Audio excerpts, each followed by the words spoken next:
My wife secretly drained my mother's emergency fund for her kids' private school, then claimed parents should always sacrifice. She publicly reduced me to a guilty son at my lowest point, never realizing my silence started the takeback. My name is Caleb, 35 male, Northeast Ohio. I keep the county's plow trucks and salt spreaders alive out of a cinder block garage. If a hydraulic line sweats in January, my phone chirps before sunrise. My hands look like they tried to sand a driveway. My boots smell like diesel and road brine. And my favorite sound is a stubborn bolt finally giving up. I'm not special. I'm steady. My mom is Elaine. She can make boxed pasta taste like Sunday dinner on purpose and has a quiet sense of humor that sneaks up on you. A year ago, she was diagnosed with advanced ovarian cancer. We learned new words, learned to nod at charts, learned that hope lives in small details. There's a trial in Cleveland. Real science, real timing, real shot at everything when the clock feels loud. So, I built the fund, capital F. Every overtime hour, every brake job in my shed after dinner, the old snowblower I rebuilt and sold. Every bit slid into a dedicated account at Lakeview Credit Union. I printed a big thermometer sheet and taped it to Mom's fridge. Looked silly. Worked. I colored it in with a blue marker after every deposit. When I got sloppy, Mom would color inside the lines and tease me. The goal: $66,900 for the trial deposit and first week of expenses. By mid-August, we hit $60,850. Due date circled on the calendar. August 22nd. It sat in my head like a torque spec. Not a suggestion, a number you respect. I married Renee 4 years ago. She came with 2 kids, Belle, 12, and Micah, 10. Their dad's the kind who can picture a future where he's always promising and never paying. I never tried to replace him. Just be the adult who shows up. Orthodontist drop-offs, science fair panics, sock hunts at 7:12 a.m. The steady, boring stuff that keeps a house from wobbling. Renee works front desk at a boutique salon that sells glow as a lifestyle. There's a neon shine on sign, and every time I walk in, I feel like I'm standing inside an ad. She's got a taste for labels, quotes about high standards, and anything with the word luxe written where a price should be. I told myself that was a quirk that would settle down. Hope is an unreliable accountant. From the start, Renee knew about the fund. I told her it was my line I wouldn't cross. Not for vacations, not for home projects, not for we'll pay it back later. I wrote Trial Fund Mom on the account nickname. Said the rules out loud. She nodded, made a little Instagram story with butterflies and Elaine's fight. Handed Mom a mug that said Warrior with a glitter handle. Money in our house wasn't complicated. I pay mortgage, utilities, groceries, and the unglamorous middle. Tires, cleats, dentist, broken drawer slides.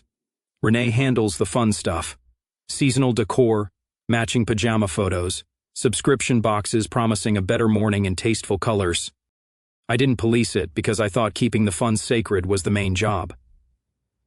If you're shaking your head, you're smarter than I was. I trusted a line drawn out loud to be strong as a line written down. My parents split when I was 9. Dad moved 3 towns away and taught me by absence how to be present. Mom worked mornings at a clinic, nights stocking shelves. I learned early that if something broke and you waited for help, the waiting would eat you. A neighbor let me sweep his repair shop floors in exchange for watching things come apart and go back together. He'd say, everything tells you what it needs if you learn how to listen. Sounded simple. Still is, just not easy. That's my personality. Not clever, not dazzling, patient. I carry stress and silence, which looks like distance. If you don't know me, I'd rather fix a hinge than talk about feelings.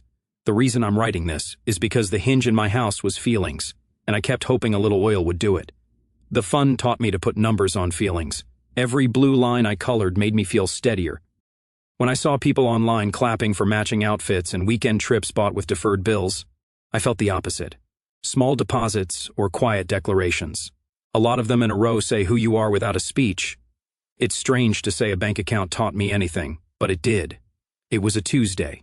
Thick air, the kind of heat that makes even asphalt look tired.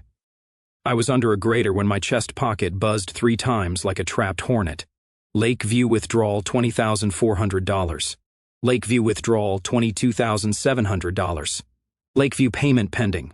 Hawthorne Ridge Academy. For a second, the numbers didn't make sense. Then my stomach did the elevator drop, and my ears started ringing. I called the credit union. The person was kind in that careful way you use when you don't know which part of the collar is on fire. The transactions were authorized from my login with two-factor authentication. I said I was lying under county equipment, not at a computer. They suggested filing a police report if it was domestic. I drove home, still in my coveralls. Renee was in the kitchen writing Belle in bubble letters on a metal lunchbox. On the table, 2 blazers with crests, plaid skirts, leather shoes that already looked proud of themselves, and a glossy brochure with a campus photo so polished it could see its own reflection. "What did you do?" I asked too evenly. "The way you talk to a hydraulic jack when it's slipping." Renee smiled like a campaign poster. "I enrolled the kids at Hawthorne Ridge. We talked about wanting the best for them. Public school is baseline. This is investment. You use the fund." "My mom's trial money." She didn't blink. "Your mom is almost 60, Caleb. She had her life. Our kids are just starting. You need to be a man and prioritize your household. Stop letting your mom's situation manipulate you." I felt something cold climb up my arms. "She's not manipulating me. There's a deposit due. We're days away." Then it's unfortunate timing. Doors open and close. I made a decision because somebody had to lead. Later, she told Belle and Micah loud enough for me to hear, "We are going to a school that values excellence, because I fought for you." At 8:30, my phone started buzzing with screenshots. Instagram post Renee posing with uniforms captioned, "Hard choices today. Strong moms make them." Generational cycles end here. Comments were crowns and sparkles and words like queen and manifest. Someone forwarded a thread where she wrote, "Some men think saving means hoarding. They don't understand investing in children. His mother keeps him small with guilt." That sentence sat on my tongue like metal. "Refund it," I said. "Call them, reverse whatever you did." Renee laughed once without humor. "Deposits are non-refundable. It's done." Her social feed that evening read like a campaign story with the kids holding a Hawthorne Ridge pennant. When a mother believes doors open, she put up a poll. Would you invest in your children's future, even if it meant making unpopular choices? The options were obviously, and of course. Belle asked if the school had robotics club. Micah asked about cinnamon rolls like in the brochure picture. Renee answered fast, full of details she hadn't verified, talking about uniforms and college trajectories like the brochure had whispered secrets to her. Around 10 p.m., Renee sent a text to the family group chat with the acceptance email. She wrote, "We did it. I looked at the we longer than I should have. I wanted to be part of we. I just wanted we to include my mom's chance. Ohio is one-party consent." I checked before making coffee the next morning because I couldn't trust memory to save me. I set my phone on the table, hit record and asked, "Why did you use the fund?" Renee said, clear as a bell, "Because your dying mother should sacrifice for her grandchildren's future." You could hear her pen clicking in the recording. I almost dropped the phone. I printed everything. Bank statements with the withdrawals highlighted. The ACH authorization with my routing number lifted from our checkbook drawer, and a scribbled signature that looked like a toddler wrote it while riding in a truck. An email from Hawthorne Ridge Admissions, welcome with a confetti gif. A second email thanking our family for joining the Parent Alliance at $2,450. A uniform receipt for $2,180 that included 2 extra sweaters and a leather belt nobody asked for. I took screenshots of Renee's posts. Screenshots of comments where she told people I was cheap and didn't value education. Someone forwarded me a message from the HRA Moms 25 chat where she wrote, "He's stuck in small-town thinking. I had to step up. I saved it all in a folder, called Court, and made a paper binder, because pixels go missing and paper stays heavy." I drove to Hawthorne Ridge. The building has columns like a courthouse and a bell that rings even when nobody's outside, like it's reminding the air that it exists. I explained calmly. Unauthorized payments from a medical fund, forgery of consent, demand to hold all actions. The admissions person's professional smile disappeared. "We will loop in legal. Deposits are not typically refundable." I said the word fraud like it was a torque spec, slow and exact. They stopped saying what was typical. Then I went to my lawyer. I put the binder on the desk. My lawyer read quietly, asked 3 questions, and said, "We're filing emergency motions for a financial restraining order, exclusive control of the medical account, and orders to bar the school from processing funds. We'll also file a police report because the bank will want the number." The sentences landed like lug nuts in a tray. At Lakeview, I sat with a person who looked like they keep candy on the desk so people have a place to put their hands. We flagged the account, moved the remaining balance to a brand new number with no online access, and turned off the old login. I set up 2-factor with an authenticator instead of text. I left with gray box transaction printouts and the nasty calm that follows a decision. Back home, Renee was filming a story beside the salon's neon sign. Sometimes leadership isn't popular. I choose excellence for my babies. Someone had added a sparkle filter. I saved it. Screenshots, don't forget. I stopped at my mom's. She was watching a show about people repairing old houses. She muted it, looked at my face and said, "What happened?" I told her enough to be honest, and not so much to drain her. She rubbed my knuckles like when I was a kid and scraped them on a fence. She said, "We will keep going." She didn't ask me to forgive anything. She didn't ask me to be kinder than the facts. That helped more than any speech would have. My lawyer explained the difference between a regular fight and an emergency. Emergencies are about stopping harm, not solving every part of the problem. We wrote the motions like sandbags. The police report went into a stack with numbers that linked to other numbers. I used to think reports were for people who wanted to make noise. Now I understand they're bridges you'll need to walk later. That night, I wrote down the names of everything we spend money on in a normal week. Bread, milk, fuel, laundry cards for my mom's building, the kids' club fees, dad jokes for the group chat cost nothing. But I noted them too, because I need to remember there's still good in the air, even when the ledger looks like a battlefield. Emergency hearing landed fast. Renee arrived in a cream blazer, 2 sizes too ambitious, and a gold necklace that said, "Mama," like a brand. She carried a planner with pastel tabs and a pen that clicked like a metronome. Her lawyer did the song about controlling husbands, withheld resources, and children's futures. They called the trial speculative. They used words like opportunity for school and uncertainty for medicine. Like the universe has ever guaranteed anything important. My lawyer laid out paper, bank statements, ACH forms, the school emails, the parent alliance contribution, the uniform invoice, the screenshot where Renee said my mom manipulates me, the group chat where she called me small, the letter from my mom's oncologist spelling out the deposit deadline and the risk of missing the cohort, the audio clip. When the sentence played, "Because your dying mother should sacrifice for her grandchildren's future," the room went quiet in that special way where you can hear someone else swallow.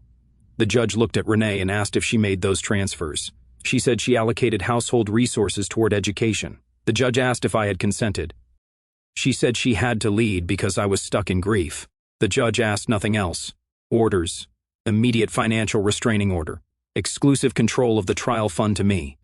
Hawthorne Ridge barred from processing any funds linked to our household unless I consent in writing. A forensic review of the withdrawals and a directive that Renee not post about the case or my mother online. The judge said, "Ma'am, the internet is evidence." In a tone I wish I could bottle and keep above my toolbox. On the steps, Renee said, "You embarrassed me."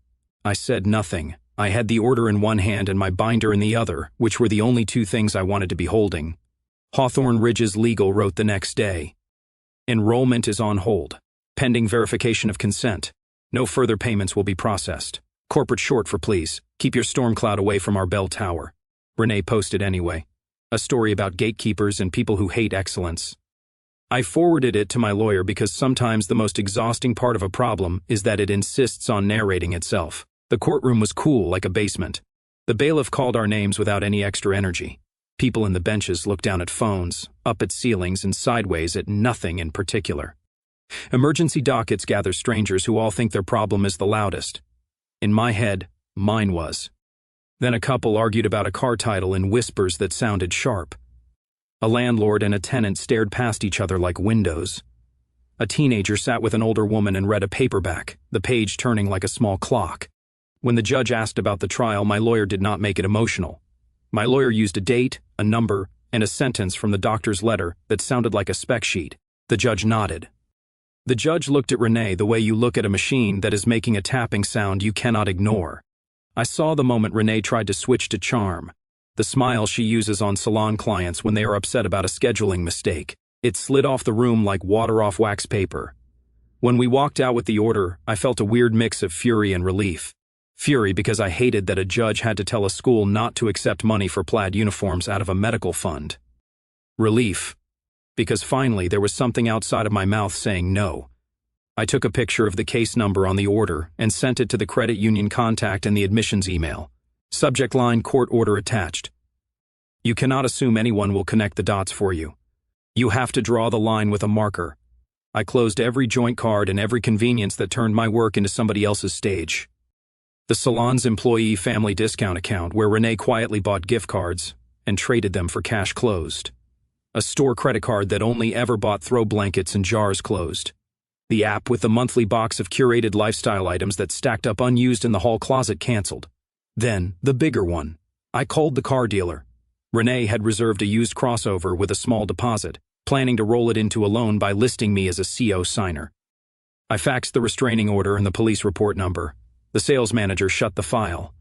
Renee posted a story of her old car and typed, "I still rise." I scrolled past it and took pictures of my mom's insurance card, the trial appointment letter, and the hotel reservation. Useful paper beats pretty words 9 days out of 10. At the credit union, the ACH disputes entered the formal timeline. I learned the windows like they were mechanical clearances. File within X days, bank investigates for Y. Provisional credits land or don't.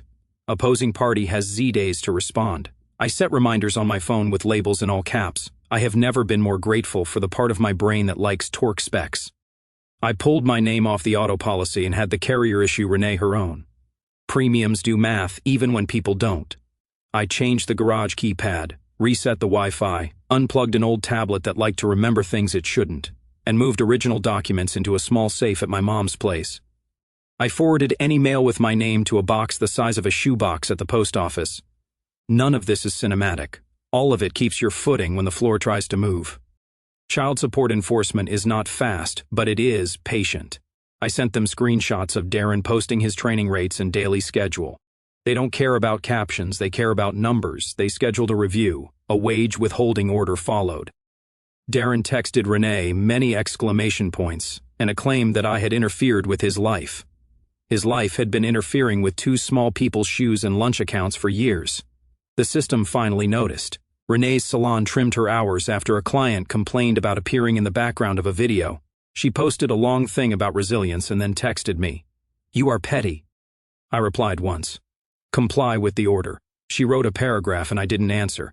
The exit ramp away from arguments is shorter than you think when you let silence do the work. The credit union's provisional credits posted the morning of August 20th.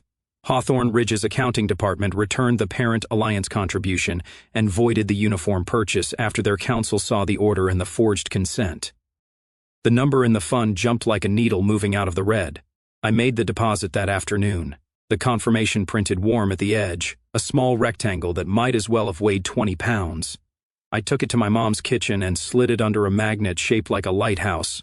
We don't live near the ocean. We keep a lighthouse anyway.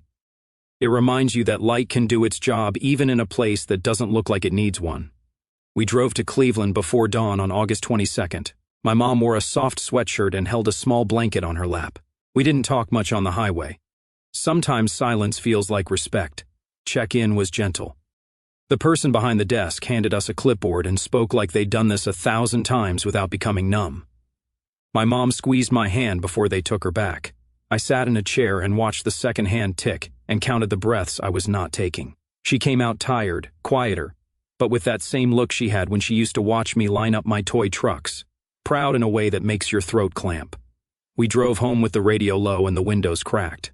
I dropped her off, checked the porch light bulb, and stood on the front step an extra minute to breathe air that felt like a promise kept. Maintenance mode looks boring from the outside. It is anything but. It is getting up early to print statements so you see numbers on paper, and not just in a glowing rectangle. It is taking a picture of the back of your insurance card, because somehow that's the side you need in line. It is labeling a folder usernames and writing them down by hand because you refuse to give a cloud more power than your own desk. I also cleaned our shared digital life. A streaming service I forgot we had because the remote never landed on it. An app that delivered smoothies and little cups and then billed us like we owned a small franchise. A membership that sent wellness items we never opened. None of those by themselves sink a house. Together, they make the bilge pump whine. I brought my work habits home. I color-coded the binder tabs like I color-code wiring. Green for accounts, red for orders, blue for evidence, yellow for communication. I kept a log, date, what happened, what I sent, who received it, what I'm waiting for. When my head tried to run ahead and imagine arguments, I forced it back to the log. What do I have to do next is a better question than how could this happen? The second one choose time. The first one moves the day. I also told 2 friends not for advice, for accountability. 1 friend from the garage, 1 friend from Rec League. I said, if you see me spin out, tell me to look at the binder. They did. A text with a wrench emoji, and I'd breathe again. Once the school hold became a no, the mom chat turned. The same people who had posted crowns changed to question marks. The planner brand she loved sent a polite message about compliance and kindly asked not to be tagged in legal matters. Renee called me from the salon parking lot. "They cut my hours," she said. "This is your fault." I reminded her of the order. She hung up. Then the practical problems arrived. The local public school needed updated residency paperwork because Renee had put in transfer forms for Hawthorne Ridge and let her old documentation lapse. She texted me 6 times in 1 hour, each message with more capital letters. I emailed the registrar, attached the court order, sent utility bills with my name and the address, and got Belle and Micah slotted into orientation the next day. Paper again. Not feelings, not speeches. Paper. Renee's car began knocking. She sent me a video, the hood open, the phone mic picking up the tap. I could hear pre-ignition and an angry lifter. She asked me to fix it. I said take it to a shop. She said she didn't have the money. I said I would cover the kids' bus passes, lunches, and supply lists directly to the school and the vendors. She said I was being controlling. I repeated myself. Direct, not cash, needs, not lifestyle. The Lexus didn't happen. The dealer kept the vehicle and the deposit became part of the ACH reversal whether they liked it or not. Renee posted a caption about being blocked and choosing grace. Less engagement this time. The crowd had moved on to a fall candle sale. Child support enforcement sent Darren a new number with a start date. He sent Renee a message that contained a lot of blaming and none of the children's names. He called me a snitch to a group chat that has a mascot in its avatar. I didn't reply. I save my replies for bills that have due dates and people who sleep under my roof. I set up a grocery delivery for the kids. Bread, turkey, cheese, apples, carrots, yogurt, oatmeal, peanut butter, a treat or two because you cannot run a house on fiber alone. I sent the receipt through the court app. I paid the electric bill directly. I kept repeating the sentence. I will support the kids, not your spending. Then the call came late evening after a long day where I rebuilt a saw controller and reset the alignment on a plow frame that a curb disliked. Renee's voice was smaller. "Please," she said. "I'm short on rent. The landlord is going to file. Please help us." I said I would pay the portion that kept Belle and Micah housed directly to the landlord. I said I would continue to pay for needs directly to sources. I said I would not transfer cash. I said to stop talking about my mom. I told her to text me only about the kids. I was not cruel in tone. The cruelty, if there was any, was in the part where I stopped being the cushion under her choices. Renee texted me a photo of the kids at the table with the groceries I ordered. "Thank you," she wrote. No exclamation marks. Then 10 minutes later, "Can you also send me money for gas?" I did not answer. The line was drawn, and lines do not do their job if you turn them into suggestions when someone knocks. Belle texted me a picture of her binder with dividers. "First day was okay," she wrote. Micah sent me a photo of the bus stop with a caption about how early it felt. I kept those small proof prints that the day-to-day can keep moving, even when a big thing tried to rearrange the furniture.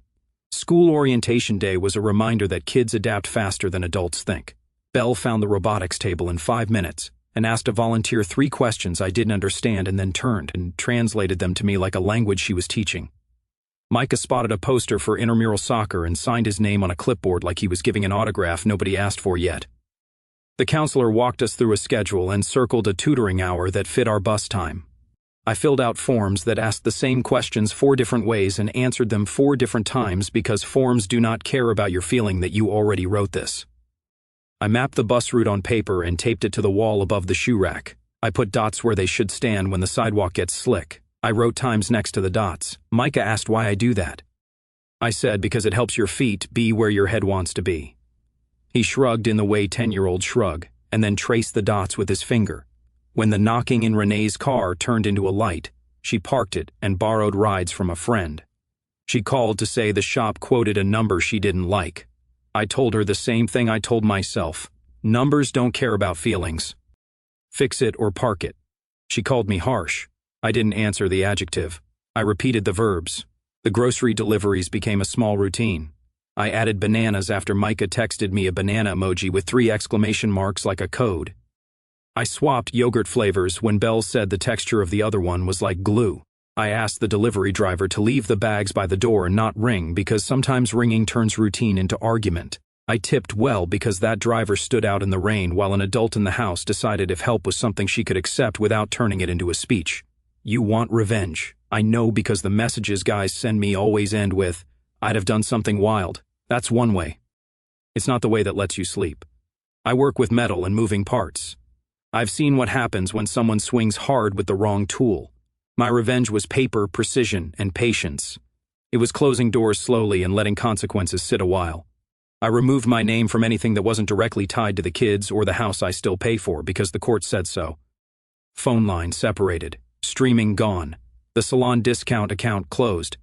Old store card with a balance she kept alive buying seasonal plates paid and terminated. The monthly box that delivered 3 tiny items in a big box with shredded paper and a note that said, treat yourself. Canceled with a written confirmation, saved as a PDF. I filed a civil claim for conversion covering the amount she yanked from the fund plus fees. I filed for attorney fees. I filed to separate taxes. I placed fraud alerts with the bureaus. I printed my credit reports and went line by line with a highlighter like I was checking lug nuts. I found a small store card opened in my name 6 months ago and closed it with a letter sent certified. I kept copies. I labeled envelopes. I did not raise my voice.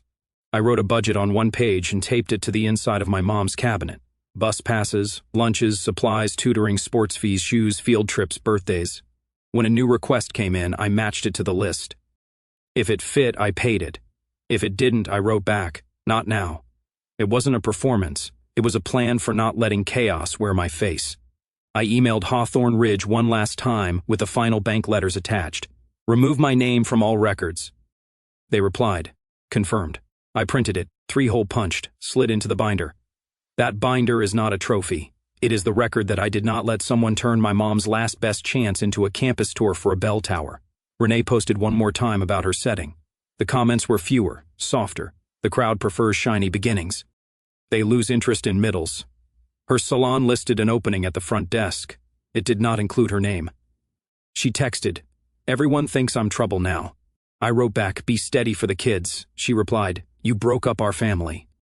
I didn't engage. A sentence can be a hook. You do not have to bite. 2 weeks into school, my phone rang. The landlord again, another shortfall. I paid the exact amount to keep papers from being filed directly and wrote for children's housing in the note line.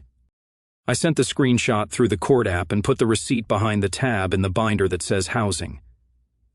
Practical kindness isn't glamorous. It keeps smaller people from paying the highest price for adult choices. The ACH reversals finalized. The civil claim got a date. Child support started pulling from Darren's checks. He posted fewer flexes and more motivational quotes about overcoming obstacles.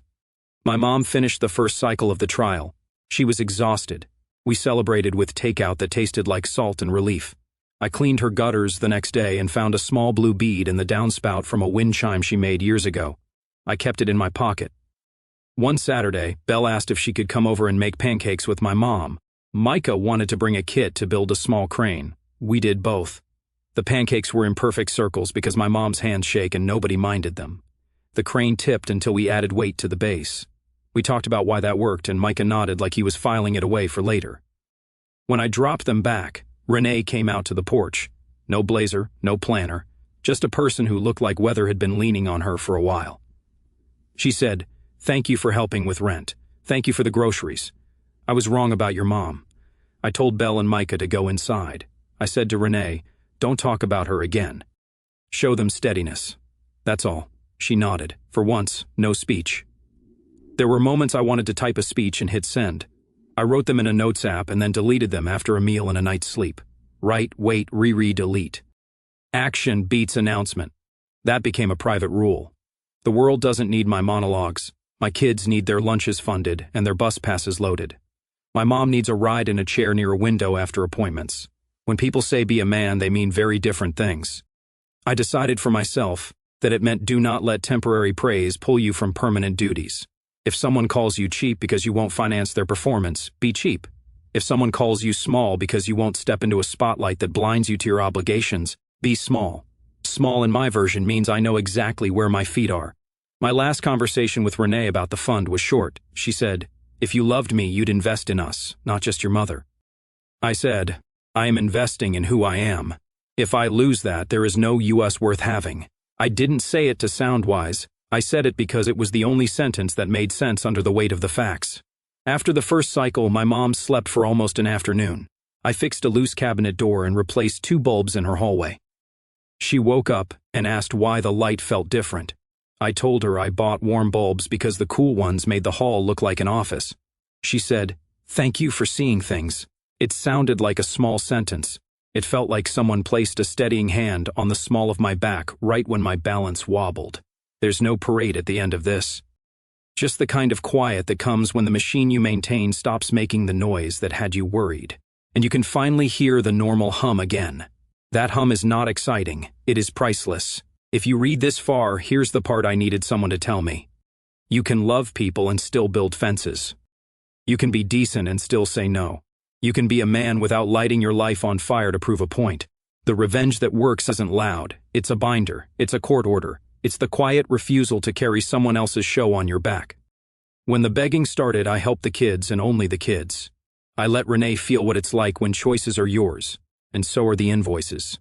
The last thing I did was take down the thermometer sheet from my mom's fridge. We hit the number, we made the deposit, and the blue marker reached the top. I folded it and put it in the binder behind the tab that says fund. Then I took a blank sheet and wrote a new list. Doctor dates, oil changes, water bill, school concerts, tire rotations, garbage day, ordinary life. The kind that keeps you busy and grateful. The kind that waits for you when you fight for something and still have to take the trash to the street on Wednesdays. Throwaway or not, this is me. Done. If you're a guy standing in his kitchen holding a phone with a bank alert, make a list.